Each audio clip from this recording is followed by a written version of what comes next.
He wrote the Constitution. He led a revolution against tyranny. He is carved into a mountainside as a symbol of American freedom.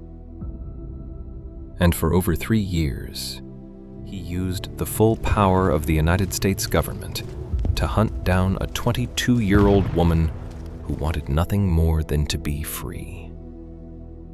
Her name was Ona Judge. She grew up inside his own house. She served his wife with her own hands. And when she finally ran, the first president of the United States did not let her go. He wrote letters. He deployed federal officers. He sent family members across state lines. Not once, not twice, for years. This is not a story you were taught in school. This is the story of the president's slave who said no, and the president who couldn't accept it. To understand why George Washington spent years chasing one woman, you have to understand who she was to him and who he believed himself to be. Ona Judge, sometimes called Oni, was born around 1773 at Mount Vernon. Her mother, Betty, was an enslaved seamstress. Her father was Andrew Judge, a white English tailor working as an indentured servant on the plantation. That made Ona mixed race, and legally that made no difference at all. Under Virginia law, a child inherited the status of the mother. Ona was born enslaved. But there was a twist that would matter enormously later. Ona's mother, Betty, was what's called a dower slave. She belonged not to George Washington personally, but to the estate of Martha Washington's first husband, Daniel Parke Custis. That meant Ona, by inheritance, technically belonged to the Custis estate too. George Washington managed her. He controlled her life completely. But on paper, he could never legally free her, even if he wanted to. Around 1789, when Ona was about 16, she was brought north, first to New York, then to Philadelphia, to become Martha Washington's personal body servant. She was Martha's shadow, her seamstress, her hairdresser, her closest daily attendant. And Philadelphia was not Virginia. It was the temporary capital of the United States, and it was also home to one of the largest free black communities in America, alongside a growing, vocal abolitionist movement. Ona was living every single day in a city that was actively proving slavery didn't have to exist. That contradiction was about to explode. By 1796, Ona was in her early 20s. She had spent her entire life serving the Washington family. And then she learned something that changed everything. Martha Washington was planning to give her away as a wedding present to her granddaughter, Elizabeth Parke Custis. Elizabeth had a reputation. She was known to be volatile, quick-tempered, and difficult. For Ona, this wasn't just a change of household. It meant being ripped away from the free black community she'd built in Philadelphia and sent permanently back to Virginia, into the hands of a mistress with a cruel streak for the rest of her life. She had weeks, maybe days, to decide. On May 21st, 1796, while George and Martha Washington sat down to dinner in the executive mansion in Philadelphia, Ona Judge quietly slipped out the door. She didn't run into the woods. She didn't hide in the city. With help from Philadelphia's free black community, she made her way to the docks and boarded a sloop called the Nancy, captained by a man named John Bowles, bound north for Portsmouth, New Hampshire. By the time the Washingtons realized she was gone already for good. Or so she hoped. 2 days later, on May 23rd, an advertisement ran in Philadelphia's Claypool's American Daily Advertiser. It described a young, freckled, dark-eyed woman in her early 20s and offered $10 for her return. It was signed not by George Washington, but by his steward, Frederick Kitt, a deliberate move to keep the president's name off the page while he pulled the strings from behind the scenes. That single decision, hiding his own hand while directing the hunt, would define everything that came next. Washington didn't forget about Ona. He couldn't. Not long after her escape, a family friend spotted her in Portsmouth, New Hampshire, and word got back to the president. Instead of sending an open bounty hunter, the kind of move that could spark outrage in a region already leaning hard toward abolition, Washington used the machinery of his own government. He wrote directly to his Secretary of the Treasury, Oliver Wolcott, Jr. Wolcott then instructed the local customs collector in Portsmouth, a man named Joseph Whipple, to quietly track her down. In a letter dated September 1st, 1796, Washington laid out exactly how he wanted this handled. He said he was willing to spend what was reasonable to get her back, and that he preferred she be taken through gentle measures rather than force. But if she refused to return, force would be used.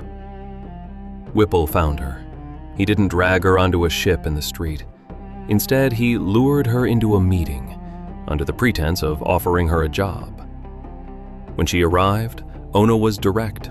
She would not go back, not unless she was guaranteed her freedom the moment Martha Washington died.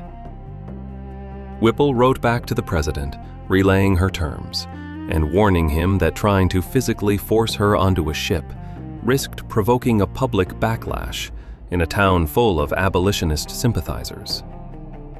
Washington's answer was blunt. He refused to negotiate her freedom. In his mind, rewarding what he saw as her disloyalty was unthinkable, even though the disloyalty in question was simply wanting to control her own life. 3 years passed. Ona stayed in New Hampshire. She married a free black sailor named Jack Staines in 1797, and they started a family. Then, in August 1799, Washington got another chance. Martha's nephew, Burwell Bassett Jr., was traveling to New Hampshire on other business. Washington used the opportunity. In a letter dated August 11, 1799, he instructed Bassett to find Ona and her infant child and bring them back by force, if it came to that. He warned Bassett that if she wasn't closely watched, she'd slip away again. Bassett arrived in Portsmouth and stayed as a guest of John Langdon, a sitting U.S. Senator and a friend of Washington's. Over dinner, Bassett laid out his plan to seize Ona and bring her home. Langdon was horrified. Rather than help, he secretly sent word ahead to warn her. Ona fled that same night, taking her child with her into the woods of nearby Greenland, New Hampshire, hiding until Bassett gave up and returned to Virginia empty-handed. It was the second time the President of the United States had personally organized an operation to capture one woman, and the second time it had failed. 4 months after Bassett's failed mission, on December 14, 1799, George Washington died at Mount Vernon. His will freed his own enslaved people, but only after Martha's death. It changed nothing for Ona, because she legally belonged to the Custis Dower estate, not to George Washington personally. His famous act of freeing his slaves never applied to her at all. She remained, on paper, a fugitive piece of property for the rest of her life. For Ona, freedom was never something granted to her. It was something she had to keep defending, year after year, in a small town far from the world of presidents and plantations. Her life afterward was hard. She worked as a domestic maid and washerwoman. She could never legally own property, because doing so risked exposing her as a fugitive. Her husband, Jack Staines, died at sea in 1803, leaving her to raise their children alone. All 3 of her children would eventually die before she did. She survived only because the free black community around her and white neighbors who quietly refused to cooperate with Southern slave catchers protected her year after year, asking nothing in return. Why couldn't the most powerful man in America simply take back one woman he considered his property? The answer says as much about the country as it does about Washington. As president, Washington had personally signed the Fugitive Slave Act of 1793 into law, a law that gave enslavers the legal right to cross state lines and seize escaped people. He had the law on his side, but he never used it openly. 2 things stopped him. First, politics. Philadelphia, the nation's capital at the time, was a hub of abolitionist sentiment and home to a large free black population. If the president was seen publicly dragging a young woman back into slavery in chains, it risked a genuine scandal, one that could deepen the growing divide between North and South and damage the image he'd spent a lifetime building. Second, there was something Washington actively wanted to hide. Pennsylvania's Gradual Abolition Act stated that any enslaved person who lived in the state for 6 consecutive months straight was automatically freed. To get around this, Washington had quietly rotated his enslaved household staff back to Virginia every 5 months and 29 days, deliberately, repeatedly, so none of them could ever claim that freedom. An open legal fight over Ona risked exposing that scheme to the public. So instead of the law, Washington used secrecy, quiet letters, trusted family, government officials acting off the books. The most powerful man in the country hid behind bureaucracy, because doing this in the open was more dangerous to his image than doing it at all. Ona Judge never went back. She lived the rest of her life in New Hampshire, still legally a fugitive, until she died on February 25, 1848, at around 75 years old. Decades later, in 1845 and 1847, she finally told her story to abolitionist newspapers. When asked why she gave up a life of relative material comfort in the president's house, her answer was simple. She wanted to be free, and the free black community of Philadelphia had shown her how. When asked if she regretted it, despite the poverty and hardship that followed, she said she did not, that she considered herself free and a daughter of liberty. And when asked about Washington's offer to return under his terms, her answer never changed. She would rather die than go back to slavery. She would only return if she was promised freedom after her owners died, and not otherwise. She was the one person in this story who never negotiated away what she wanted. George Washington chased Ona Judge for more than 3 years, longer than most modern investigations, longer than most political scandals last. He used federal officers, personal letters, and family members as instruments of that pursuit.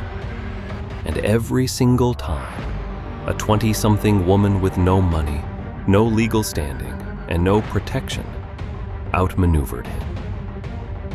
It's a story that never made it onto the mountainside or into the textbooks most of us grew up with. But it's arguably one of the most human stories in the whole founding era, because it isn't about ideals on paper. It's about what a man does when the person he claims to own simply says no. If you want to understand what freedom actually cost the people who weren't given a choice in the matter, there's another story just like this one waiting in the next video. And it might change how you see the rest of American history too.